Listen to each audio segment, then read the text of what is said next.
Bangladesh cricket কাউন্সিলের বিসিবির প্রধানের চেয়ার ছাড়ছেন নাজমুল হাসান পাপন।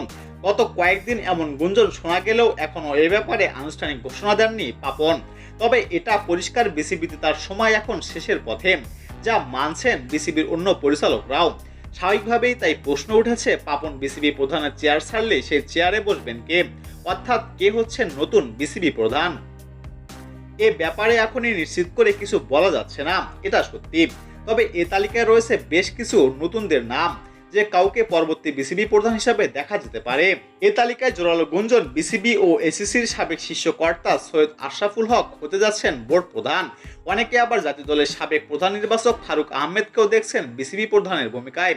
তবে এ দুজনের বাহিরেও আছে বেশ কয়েকটি নাম। বিসিবির বর্তমান পরিচালক মাহবুব আনামের নামও আছে এ তালিকায়।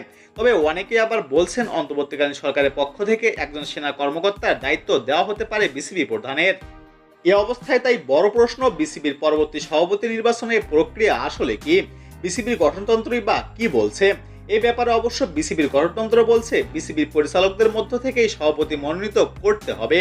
অর্থাৎ নতুন কেউ বাইরে থেকে সভাপতি হতে হলে তাকে আগে বিসিবির পরিচালক হতে হবে।